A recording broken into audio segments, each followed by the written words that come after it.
Πρώτα απ' όλα θέλω να δώσω συγχαρητήρια στην ομάδα του Πανελληνίου και το φίλο μου τον Νίκο Σαμαρά για την προσπάθεια την οποία κάνει. Ο Πανελλήνιος προφανώς χαίρεσε το παιχνίδι γιατί στη μεγαλύτερη διάρκεια του παιχνιδιού είχε μεγαλύτερη θέληση από εμάς, είχε μεγαλύτερη ενέργεια σε όλα τα κομμάτια του παιχνιδιού. Ξεκίνησε πιο καλά. Εμείς δυσκολευτήκαμε να βρούμε τα πατήματά μας. Δεν μπήκαμε με την ταχύτητα την οποία έπρεπε να μπούμε μέσα στο παιχνίδι, αυτό που είχαμε συμφωνήσει να παίξουμε. Οι επαφές μας στην άμυνα δεν ήταν αυτές που θα έπρεπε να έχουμε. Αφήσαμε αρκετά ελεύθερα σουτ. Άλλωστε και η αλλαγή του τερματοφύλακα στο πρώτο κομμάτι του παιχνιδιού δεν είχε να κάνει με την απόδοσή του. Είχε να κάνει πιο πολύ το να αλλάξω την εικόνα των παικτών, των αντιπάλων, όταν σουτάρουν σε εμάς. Δεν είχε ευθύνη δηλαδή ο τερματοφύλακας πάνω σε αυτό, αλλά πολλές φορές κάνεις αυτές τις αλλαγές για να διαφοροποιήσει λίγο την ροή του παιχνιδιού. Εμείς σήμερα είχαμε σοβαρό πρόβλημα στον παίκτη παραπάνω. Στο παίκτη παραπάνω πραγματικά τα ποσοστά μας ήταν πάρα πολύ άσχημα. Και έτσι πως έχει γίνει το άθλημά μας, αυτή η συνθήκη όταν δεν καταφέρεις να έχεις ένα ποσοστό πάνω από 50 με 60% και σε εγκλωβίζει και δημιουργεί και αντιστρέφει το ψυχολογικό παράγοντα μέσα στο παιχνίδι.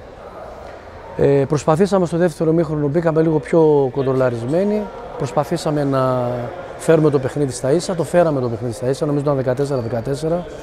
Εκεί σε κάποια οριακά σημεία τα οποία θα μπορούσαμε να πάρουμε μια διαφορά, να μπούμε εμείς μπροστά στο παιχνίδι, θεωρώ αυτό θα δημιουργούσε μεγάλη πίεση στον αντίπαλο. Παίζοντας στην έδρα του, λογικά η ομάδα όταν αντιστρέφει το παιχνίδι, η ομάδα της έδρας δέχεται περισσότερη πίεση σε αυτό. Εκεί δεν τα καταφέραμε, δεν είχαμε τις σωστές επιλογές και μοιραία ήρθε το αποτέλεσμα αυτό. Είμαστε αρκετά προβληματισμένοι, πολύ στεναχωρημένοι. Πιστεύαμε ότι θα συνεχίσουμε την καλή πορεία που κάναμε, την καλή προσπάθεια που κάναμε με τον Ιωνικό.